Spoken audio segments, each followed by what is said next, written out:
they just don't quite grasp what taxes are and how to handle the situation. And they just get excited. They get a check for 5 or 10 grand, and they're like, "Oh my goodness, let's go buy some toys." Dude, I totally get it. I'm just like, that's one situation where I think it should be even regulated. Where these are multi-billion-dollar companies sometimes that are employing these guys, and then they just leave them out. They basically leave them hanging. I'm Scott Hess, tax and business consultant. I'm John Barton, small business owner. Remember the tortoise and the hare? Slow and steady wins the race. We started Turtlesmith to help people start small businesses, providing information and resources to small business owners and entrepreneurs. Build a solid foundation and forge your dreams. This is always annoying to ask, but if you're liking this content, please like and subscribe. It's the best way for us to get more followers and more people engaged in this great business content. You can also follow us on all socials at TurtlesmithOK and find us at turtlesmith.com. What's going on, man? Back for another one. Yeah. Well, I had a little bit of a meltdown earlier this week, and once again, you successfully brought me back from the brink. It's okay. This one was a very respectable meltdown. I agreed with it. What a nightmare. It's dealing with the hood vent, and it's not the right kind, and licensing, and dealing with the city. Trying to get a kitchen up and running is it's very difficult. It's surprisingly way more complicated than I thought that it would ever be or should be. Yeah. But, on the other hand, I guess I can kind of understand it, because if you're running a restaurant, right, and you're generating heat and you're dealing with grease and all that, the last thing you want to do is catch the thing on fire and potentially harm the inhabitants, Well, it is a public safety issue, especially if you're going to have the public in your place. But the inspectors do not have to be such dicks about it. They don't, but, they could kind of guide and help and, give you some information on how to fix whatever needs done, rather than just say, no, good luck. That is something that I think, the city could work on about actually having the people that you're dealing with being more aware of, say, customer service, Yeah. Like you're in a sense, you're literally the customer of the city. Yeah, and you're having to bow to their requirements, so they should be more transparent about how to help you fulfill those requirements. Absolutely. Well, but if anybody in the world ever needs help from Turtlesmith again on a kitchen, we've got it dialed in. Yeah. Now we know what we're doing. We figured it out. We know where to find the answers. We cost ourselves the money to figure it all out. Yeah. Well, today we're going to be talking a little bit more about taxes. That's what we talked about the last couple of weeks here. And today we are going to be discussing 1099s and the Schedule C. The Schedule C is a form for profit and loss businesses on the basic tax return on your 1040, and it is the most common way small businesses file their taxes. Is the Schedule C, single owner, sole proprietor. Taxes. And 1099 is the most common form that these people receive, showing their non-employee compensation, the 1099 NEC. And it is also the most common customer we have in our office for tax resolution. Is there like a statute of limitations if you filled out a Schedule C the wrong way? So it is 3 years for them to audit it. Unless there is a substantial error, then it's 7 years. Okay, well, I'm pretty sure that I screwed up all the ones I tried to do myself in 2001, 2, and 3. Well, then you're just fine. Okay. So, yeah, we skated by that statute of limitation for the IRS. But the state, especially the state of Oklahoma, has unlimited statute of limitation. They can come back for you for something that happened in the 80s if they really wanted. Seriously? Mm-hmm. Yeah, the states are always worse. So there's probably like statute of limitations for most like capital crimes. Yep.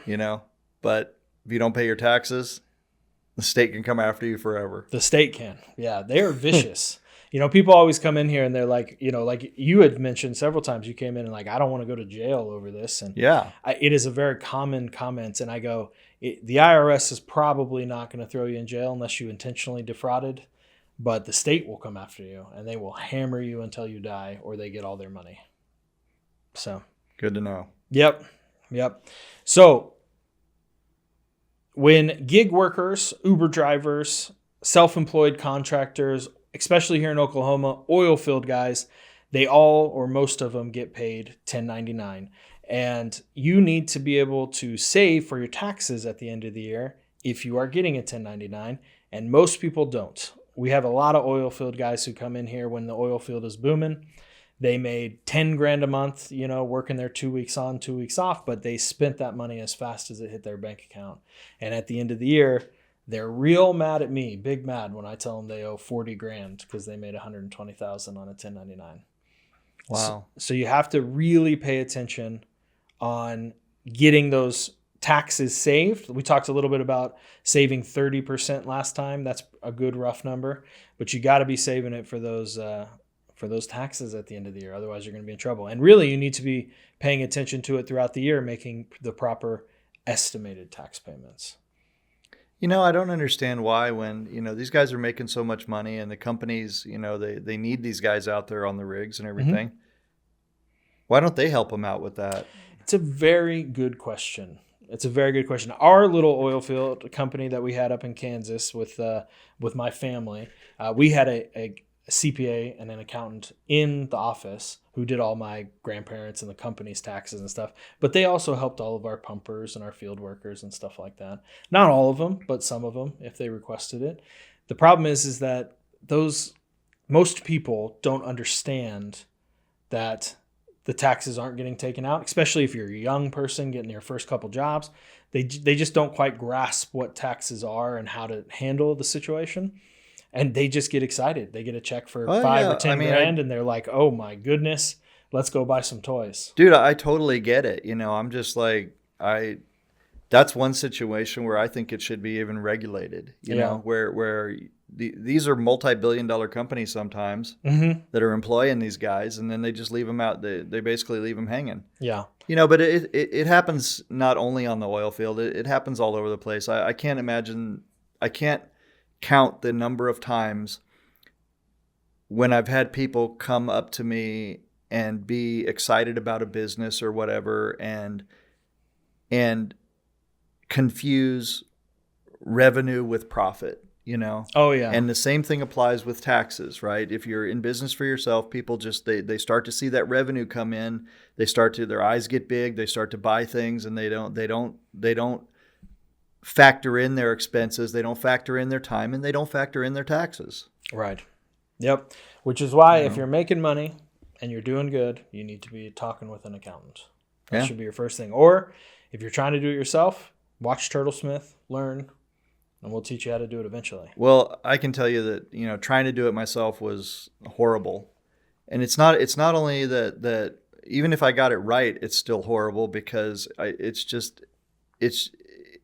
just fills me with anxiety. Mm-hmm. It really does fill me with a little bit of fear as to whether I actually did it right or not. I don't know. Yeah. And those tax programs don't always give you a lot of confidence, like the TurboTax and that kind of stuff. Yeah. You think you got it right, but until you actually see what you owe, it's tough to know. I mean, I ended up, I even had an accountant do it one time and come to find out I owed an extra $1,200 and I literally had to go to the tax office and pay it. And they wouldn't take cash. They wouldn't take a check. They made me go to the post office and get a money order. Yeah. And so I thought to myself back then, well, gosh, if the accountant gets it wrong, right? Mm-hmm. What chance do I have? Well, yeah, accountants can make mistakes too. I mean, they don't happen often, ideally, but the tax code is long and very complicated. I'm pretty sure that he got it wrong because I probably gave him wrong information. Which is another thing that needs to be considered. You need to at least know how to keep good enough records, or get the bookkeeping done. In our case, you do my bookkeeping. Mm-hmm. Otherwise we'd be hopelessly lost. Well, yeah, it would be more difficult. Maybe not hopelessly lost, but definitely more difficult. I would be hopelessly lost. Well, everybody should know kind of a little bit about these taxes. That way, at the very least, you can have a good discussion with your accountant. That's really what it is. Double check their work, make sure everything's going good. So, what's the video we got today, Galvin? Let's see. We have got a quote video from one of our favorite shows. It's a write-off. That's a write-off? Yeah. Do you even know what a write-off is? Yeah. It's when you buy something for your business and the government pays you back for it. Oh, and who pays for it? Nobody. You write it off. Who writes it off? I don't know. The write-off people. It's a write-off. That's a write-off? Yeah. Do you even know what a write-off is? Yeah. It's when you buy something for your business and the government pays you back. No, that's all right. Schitt's Creek, great show. I love that. Have you ever seen that show? I've seen some episodes of it. Yeah. This is where he's arguing with his dad about all this stuff he bought, saying that it's a write-off for his business. But this one's actually pretty interesting. This is all things Uber drivers can write off. I have been doing people who do Uber taxes for probably the last 5-6 years. They've been coming into the office as it's become more prevalent. Rarely do they owe very much in taxes. Like, it's usually very little, no matter how much they made. And the reason is that the biggest one in the center there, gas and mileage. When you use your own vehicle, you can write off mileage that you drive during your deliveries or while doing the Uber and Lyft to drive people around. And this one says 60 cents a mile. I think this is maybe a couple years old. This year, I believe 2025, it's going to be 70 cents a mile. And Uber, DoorDash, Lyft, Uber Eats, whatever, they don't pay more than 70 cents a mile. So you're usually losing some money on the deduction of the mileage versus how much you're getting paid. Huh. I get hit with this all the time when people ask me for donations. They want me to donate cases to them. And they're like, well, you can just write it off, you know? Yep. And then, so this is something I learned from you, is that you can't write off the retail price of something. Yeah. You can only write off the expense, whatever it costs you to acquire it or build it. Yeah, it's one of the biggest misconceptions I get a lot. And I get it a lot too from like lawyers and engineers and people who sell hours of their time when they get stiffed by a client. They always think there's got to be some extra write-off for not getting paid and I did all this work. And there's not. It's just like giving away something. All you give away, all you can write off is the cost of the unit. Right. So what I do is I use the retail price of it to as a marketing tool. Yep. And I will advertise that I donated, let's say I donate like 10 cases and they're $300 a piece. I'll say I donated $3,000 in product. Yeah. Because I can say that in a marketing thing. You absolutely but can. I can't say it to the IRS. No, you can't say it to the IRS, but you can say it in the marketing. But this is, again, this video is correct. All these things that are popping up, any fees, phone chargers, mounts, cell phone, snacks, and amenities for your customers, these are all deductible as a driver or doing Lyft or anything that you need. A write-off is any expense that a business or person incurs in the pursuit of profit. So if you're spending money in order to get revenue, that is a write-off. But we should be clear about something here, and this confuses a lot of people, I think, and I think a lot of small business owners, myself included, sometimes fall into this trap of buying things that are personal that they want to say are for business. Yeah, it has to have a direct correlation to the business to be considered a business expense or a write-off. Right. Yeah, it can't just be like you can't pay your rent at your house or, personal food expenditures or personal clothing, personal hygiene products, those kind of things. Even though you have to dress up for your job, it doesn't count. Yeah, I think that's something that I think that was something that Trump was going on about a couple of years ago, was he was talking about raising the cap on what can be written off, like when you go out to business dinners and things like that. Yeah. Yeah, right now it's 50% usually. Some you can do certain things you can do at a higher percentage, like if you're traveling for specific reasons and stuff like that. But usually meals and entertainment can only be deducted at 50%. And that entertainment portion is much more limited than it used to be. I remember one time, one of the few times I worked for someone else, we had a vendor come over, a supplier of a big brand, and my boss decided we were going to take him out to a premium strip club, where they actually served really good food and everything. Yeah. And we had a debate about whether that could be written off or not. I think it's a dangerous write-off, a dangerous one at the very minimum. There. The debate was, well, maybe we can write off the meal, but not necessarily the money that you put in the stripper's G-string. Yeah, that's definitely not deductible. The meal is the food and drinks technically that you buy are deductible, but yeah, lap dances are not deductible. So as an employee, there's the turtle tip of the episode. I think lap dance is not deductible. Well, as an employee, I don't know what the lap dance budget was, Yeah. and I don't know how they handled it on taxes, but I enjoyed that night, and I didn't have to pay anything, so that's all I know. Fair enough. Fair enough. Well, as gig workers here that are getting the 1099s, you do need to be, paying attention to and writing down all of your expenses and making sure to keep track of your mileage logs so that you can write off the mileage. What's our question here from Reddit? Okay. Tax complications with 1099 NEC tax. Hello, everyone. I appreciate anyone that is willing to help. Immediately after high school, I picked up a job and I have the tax form 1099 NEC. Long story short, I was uneducated and negligent and did not file or pay these taxes for several years while I continued working this job. Now that I am older and slightly wiser, I want to file and pay the tax obligations immediately. Is my best course of action finding a CPA or are local tax filing companies able to work with my complicated situation? I only make about $25,000 a year with this job. I'm still working this job as well, so I need to file and pay estimated taxes. Do I have to file these or just pay estimated taxes and then file at the end of the year? Thank you. That's a you answer. So a bunch of questions here to unpack. First and foremost, this is literally one of the most common tax issues that all Americans face at some point. They forget to file or don't file for a couple of years because they have a 1099. They're just not paying attention or they're kicking the can down the road. So this is something that is relatively easy to fix. Now, it's a little bit costly sometimes, but it is easy to fix.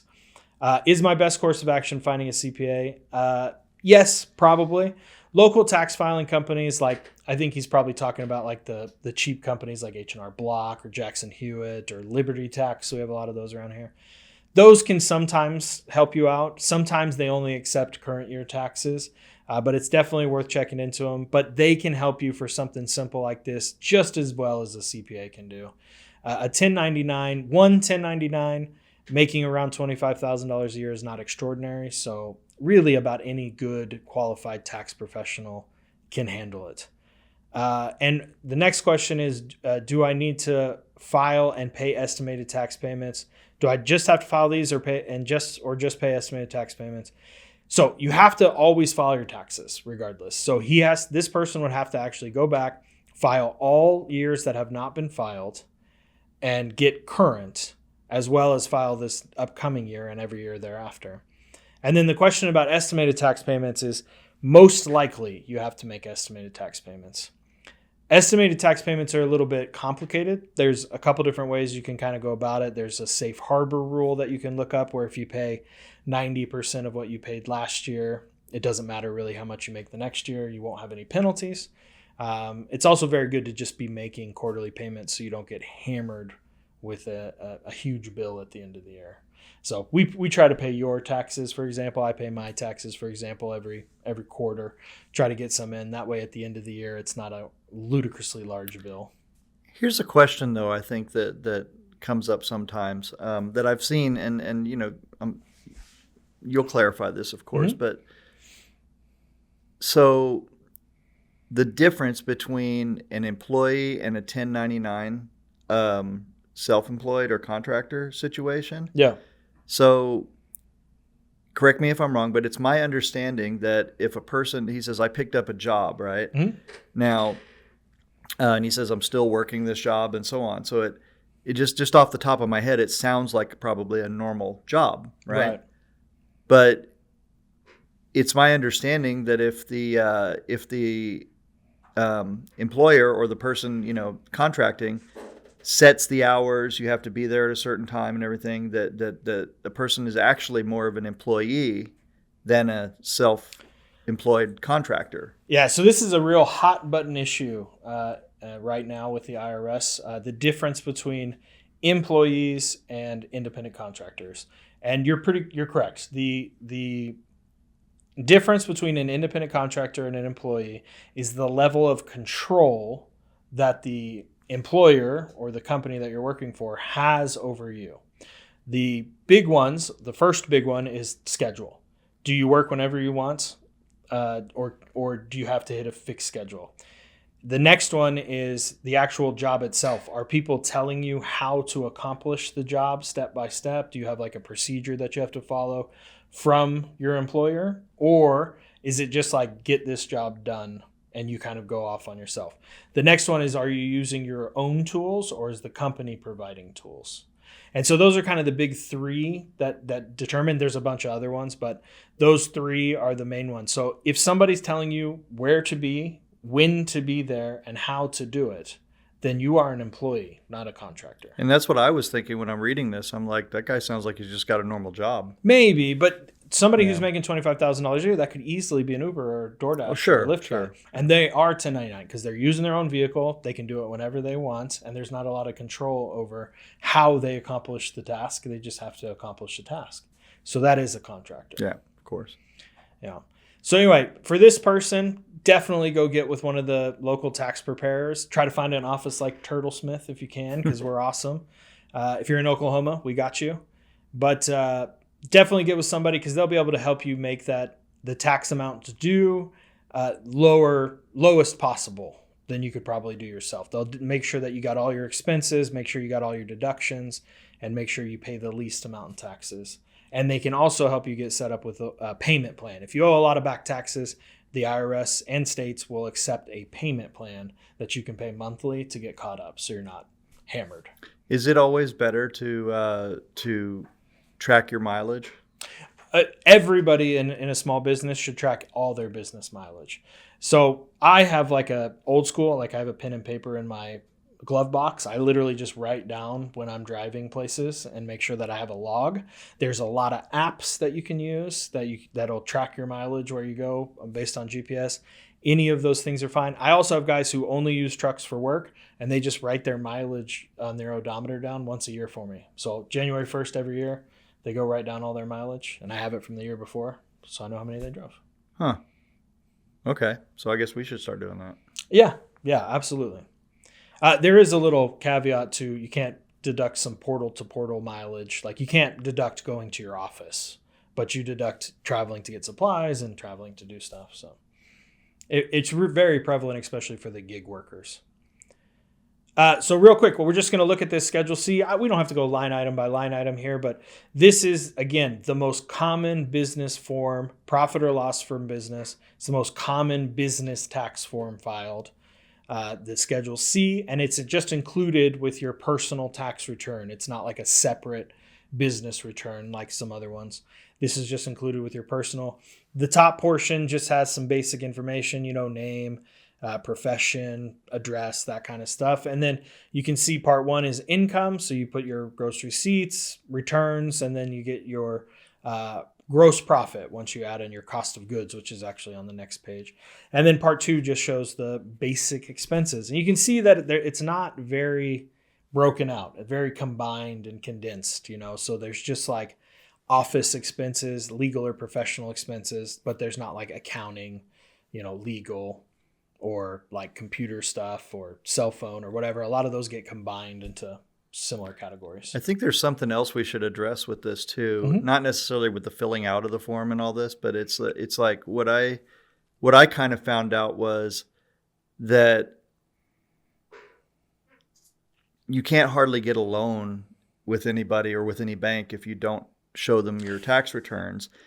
And if you have endeavored somehow, to not make much profit, or even show a loss, then if somehow you're, maybe you're paying yourself a bigger salary or something like that, so you're eating up the profit. For in the bank's eyes, it doesn't look like you're making any money. Well, for a Schedule C, if you're a small business owner, you actually can't pay yourself a payroll. So it's not allowed to do a payroll on Schedule C. Okay. It's only for paying your employees, not how much you earn.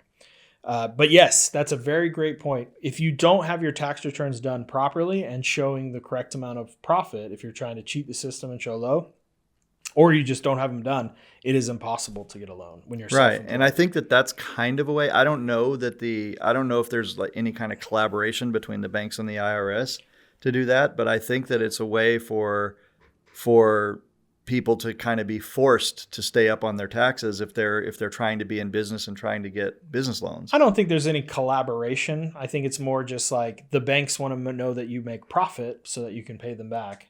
And the IRS wants you to show profit so that you pay more in taxes. Right. And But there's not they're not in cahoots. I'm pretty sure closed doors. I'm pretty sure they're not that way, but it just seems really convenient, that people rant about taxes all the time and how I want to keep my taxes lower. I can write all these things off or whatever, right? And the net result is if you show no profit, then you also get no loans. Right. Yeah. Which I struggled with for a long time because my business was not profitable for a while. So only the last few years, now that I've had 3 or 4 good years of profit, can I actually get banks to even talk to me. Yeah. But on the other hand, that's also a reason why you want to, have a really good business plan and a really good forecast and an outlook. Yeah. That banks can buy into, even if you're not profitable right now. 100%. You can just show the next page briefly. This is just the second page of the Schedule C.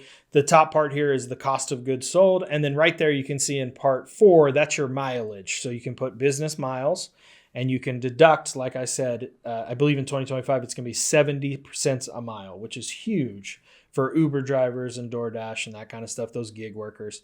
The part 5 is other expenses. Those are just things that don't readily fall very well on the other categories. We sometimes break out like postage or licensing fees and stuff like that in here that need to be shown to the IRS separately. But again, if you've got most of the categories put together from the top, you're all good. Or if you work with an accountant, they'll know exactly what to do. And the last form to show you is just the 1099 NEC itself. This is actually a new form that's come out in the last few years. It used to be on a 1099 MISC, but they have decided to do a completely separate form just for non-employee compensation. And so this is it. It's the same form every year moving forward. There's several different copies. One goes to the IRS, one goes to state, and one goes to the recipient. And it just has all this information on the left, the company paying, the company receiving the money, and then how much was paid there on the right. This is what that other Reddit question was asking about, right? Yep, 1099 NEC. This is what they receive at the end of the year. And it just has that box 1 showing how much they made. And that's their income for the year, basically. My eyes literally get crossed when I look at these forms. It's all right. I think it happens to most people. It's very boring. So one final thing on these kind of business taxes that I just want to clarify so that everybody kind of out there knows if you're following along. The difference between income taxes and self-employment taxes. So when you file your taxes at the end of the year, you actually pay 2 separate types of taxes, which is very annoying. You pay your regular income tax. So that's just your adjusted gross income. And then it goes onto a tax table to tell you how much in taxes that you owe. And again, that varies anywhere from, very low, 0% if you're not making money, all the way up to 37% is the highest bracket right now. But this other form of tax, self-employment tax, is just 15.3% of any net profit on earned income. So if you have a Schedule C and you have a profit on that Schedule C, you have to pay 15.3% of that in self-employment taxes, plus your regular income. Is that tax. Basically your Social Security, Medicaid, It's and all that? It's exactly what it is. Yeah, it's exactly what it is. When you work a regular W-2 job, 6.2% and 1.45% are withheld. 6.2% for Social Security, 1.45% for Medicare. And then as an employee, your employer matches that amount. So 7.65 is deducted from you and 7.65 is contributed by your employer. But when you're self-employed, you get to pay both. Got it. So how does it work? I know this doesn't really apply to us in small business, but famously, right, we have stories like, Steve Jobs took $1 a year in compensation. Yeah. So would he pay Social Security tax or all this, or how does that work? I mean, obviously he wouldn't need to, but this might be a little bit controversial, but I like to tell my clients sometimes when they ask me about these kind of tax loopholes The rules are in place for those of us who make less than $1 million a year. And then once you make over $1 million a year, the rules change a little bit. And then once you make over about $10 or $15 million a year, the rules really change. And if you're making over 30 or 40 million in a year, the rules kind of just go away. Only the little people pay taxes. And so the problem is that the people who pay the most taxes are not the poor. They're usually getting big refunds. People who make between $100,000 and $1 million in net income a year pay the most in taxes of everybody. As a percentage of their income. Yep. No. The actual fixed dollar amount that they pay in is more, I think, than the rest of the country. Huh. So besides maybe capital gains from the ultra wealthy if they take out some, but still, they're the ones who get hammered their most. And it's absolutely as a percentage of their income. They have to pay the most. They get hammered the most. The small business owners who are just making, a couple $100,000 in revenue, and then they end up with $100,000 net income, they're paying 20 or 30 grand in taxes. It's a big percentage of their. Wow. That's it brings up to mind the famous quote from Warren Buffett where he said that his secretary paid more as a percentage of her income than he did. It's 100% true. It's 100% true because there's just, once you start making so much money, you don't have the immediate need for cash. And so earned income is taxed the most. And so when you don't have to have money, or you're rich enough to have assets, you pay a lot less in taxes. Well, there you go, folks. So while you're in our tax brackets, we're going to help you to maximize, your earnings and pay as little taxes as you possibly can. Yeah. And hopefully we'll help you boost your way up to that point where you're in the upper tax brackets where you don't pay as much in taxes. Right. Well, we hope most people get up there. But yeah. There is one big trick that we use, and you do have to have an accountant for it, or I highly suggest you have an accountant for it. And we'll talk a little bit about next episode. I think it's called an S-Corp election, which you have an S-Corporation, I have an S-Corporation. It's the best tax kind of loophole or trick that the people in that bracket of $100,000 to $1 million can use. And we'll discuss that more, but if you're curious, look it up. It's the best kind of tax savings that most small businesses can get right now.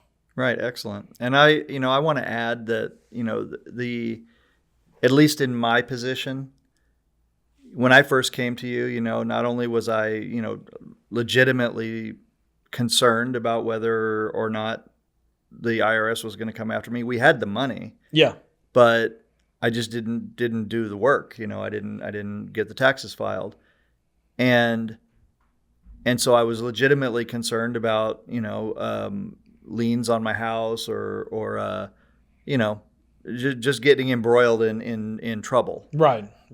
And but what ended up happening was not only did you alleviate that, but we started to work on other strategies that didn't allow that money to just lay around, Yeah. And so you start to identify what you can do and what you can't do, and how you can leverage what you're bringing in, mm-hmm. because there are other ways, right, where you can invest in things that will also reduce your tax burden while you're building your assets. Yep. So that's important, and that's something that at least in my case, I would not have even thought about it because I'm just busy doing my business, trying to keep that, trying to build that and keep our reputation high and acquire more customers. And that's what most people are doing right now. But the second that you get a little breathing room and you start making a little money, you got to find an accountant, got to find a financial planner or a team behind you that can point you in the right direction. Yeah. So I think it's been, for me, honestly, one of the biggest benefits to having you is that you do the bookkeeping. Financial record keeping and bookkeeping is the biggest hurdle, and it's what we charge the most for when doing people's taxes. Yeah, I charge more for the bookkeeping and financial management or financial record keeping all the files here at my office, making sure everything's sorted and stuff. We charge that more for that than the actual filing of the taxes. But it really unburdens me. Yeah, it just allows me to go out and do my thing. Yeah. And it saves you so much time. So, I mean, it's worth it. I'm just saying that's the most expensive part of this whole process. But I'll tell you what I am going to do, immediately. I'm going to go start looking at apps that track mileage because I put 50 miles on the car today to go buy a sublimation printer. Yeah. you know? Absolutely. And at 70 cents a mile, what is that? Like $35? Yeah.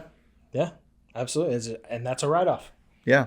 There you go. So I paid $250 for the printer, and now it's $215. There you go. The government will pay you back for that. Yeah. Like I said, it's perfect. Or at least they won't charge me.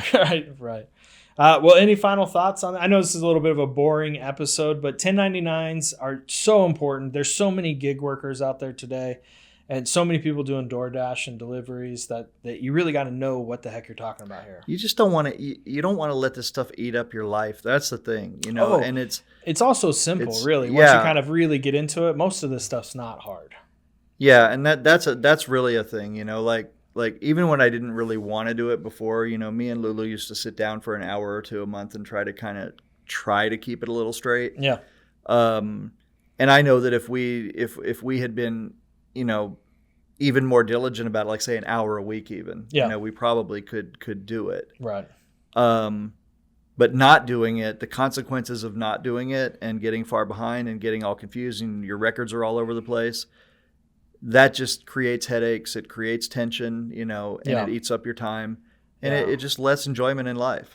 Well, and then the worst part about it too is just like that person who the Reddit question will end up facing the reality of penalties and interest for not filing. There's a late penalty for not filing, and then there's a late penalty for not paying on time, and you just get eaten up. Off the top of your head, how much do you think that I spent in penalties? Oh, what? Do you really want me to say? Yeah, sure. $200,000. $200,000. Think about that. $200,000 out of the money that I've made in the past 15 years. Think of that. That's people's college. Yeah. That's a house. That's massive vacations. That's just think of all the things that can be done with $200,000, all because I was just neglectful. Granted, it was over an extended period of time, but yeah. Yeah, but I mean, that's just the penalties. It's ridiculous. Just the penalty, yeah. Yeah, and it's hurtful, when I think about it. So it is, yeah. It can be real brutal. But now we're on a better track and we know what we're doing. But one more thing to put out there, that it is way more common than you think. I am an accounting and tax professional. I've done this for the last decade and more. I have paid in the last couple of years probably about 10 or 15,000 in penalties myself, because I missed a payment, or I was late on a payment, or I didn't quite get something in on time because I was fucking around on something else that and not paying attention. Kind of like how mechanics' cars are always the I wonder worst, how much the IRS... Accountants' books are usually kind of shitty. I wonder how much the IRS makes off of people for penalties and stuff. A fortune. They make a fortune on penalties, yeah. And it's really untalked about because a lot of people are embarrassed by it, but you shouldn't be. It happens so often. If you're in any kind of tax trouble, just go get with somebody. Work on it. It'll alleviate the stress. It's never as bad as you think it is, and there's always a way out.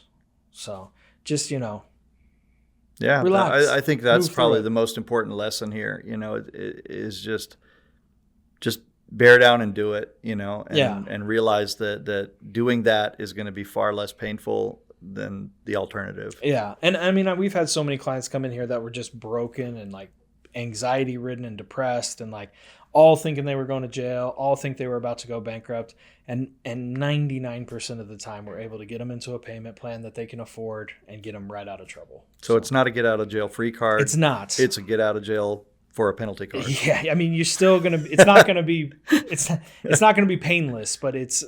We can definitely get it sorted, and anybody in any state that's qualified can handle it. So. But Turtlesmith's the best. Yeah. And if you're ever pissed off about how much you pay in taxes, then you're going to be triple pissed off if you have to pay penalties. Yeah, for sure. Well, find us at turtlesmith.com and all of our socials, Turtlesmith OK. We'll see you next week, yeah? All right. See you next week. I'll be here and not in jail, thanks to Scott.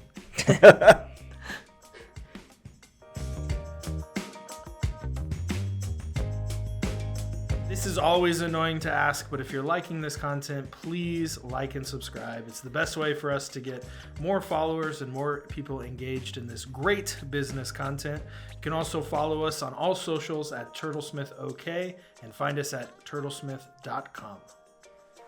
Please like and subscribe.